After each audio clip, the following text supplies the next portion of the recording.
Hi guys, good morning to all. This is Sambat for Early Morning English from Sevahami Spoken English YouTube channel.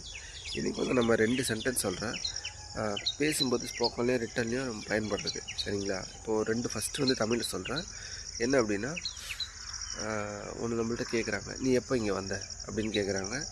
அப்போது வந்து நான் நேற்று தான் இங்கே வந்தேன் அப்படின்னு சொல்லுவோம். நான் நேற்று இங்கே வந்தேன். ரெண்டாவது வந்து தமிழில் சொல்லும்போது நேற்று தானே நான் அங்கே வந்தேன் அப்படின்னு எம்ஃபசைஸ் பண்ணி அந்த டைம் வந்து நேற்று தானே அப்படின்னு சொல்லுவோம் சரிங்களா. அப்போ 2 சென்டென்ஸு அதை எப்படி நம்ம இங்கிலீஷில் சொல்கிறது அப்படின்னு பார்த்தோம்னா, ஃபஸ்ட்டு நீ எப்போ வந்துன்னு கேட்குறாங்க, தமிழில் சொல்லுவோம் நான் நேற்று தான் இங்கே வந்தேன்.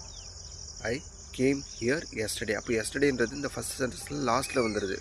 இதே நேற்று தானே அப்படின்னு வரும்போது yesterday it self I came here. நேற்று தானே நான் வந்தேன், திருப்பி எனக்கு எதுக்கு அங்கே வர சொல்கிறீங்க? அப்போ நேற்று தானே அப்படின்னு சொல்லும்போது yesterday it self I came here அப்படின்னு வந்துடும். ஸோ இப்போது அதுக்கு அடுத்தது வந்து எஸ்டர்டே இட் செல்ஃப்னு சொல்லலாம், இல்லை எஸ்டர்டே ஐ கேம் ஹியர் அப்படின்னு எஸ்டர்டே மட்டும் முன்னாடி வந்தாலும் அது வந்து அந்த நேற்று தானே அப்படின்ற மீனிங்கை கொடுக்கும் சரிங்களா. அப்போ அதுக்கு முன்னாடி இப்போ இந்த எஸ்டர்டே முன்னாடி பின்னாடி வரும்போதெல்லாம் இது என்ன மாதிரியான வார்த்தை அப்படின்னா அட்வெர்ப்னு சொல்லுவோம்.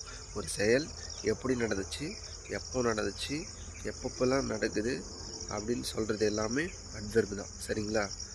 ஸோ அப்போ அட்வெர்ப்னா என்ன, ஒரு செயல் எப்படி நடந்துச்சு அப்படின்னு சொல்கிறது தான் அட்வெர்ப். இந்த இடத்துல எஸ்டர்டே அப்படின்னு சொல்லிட்டு அந்த செயல் நடந்த நேரத்தை குறிக்கிறது வந்து அட்வெர்ப். ஸோ இப்போ இதுலேருந்து என்ன புரிஞ்சுக்கிட்டீங்க, நான் நேற்று தான் வந்தேன் அப்படின்னு சொல்லும்போது அந்த எஸ்டர்டே அந்த டைம் வந்து பின்னாடி வந்துடுது, ஒரு சென்டென்ஸோட பின்னாடி வந்துடுது.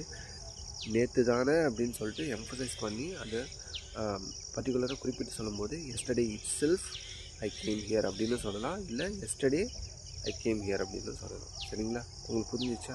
ஓகே பாய், நாளைக்கு சந்திக்கலாம். தேங்க்யூ.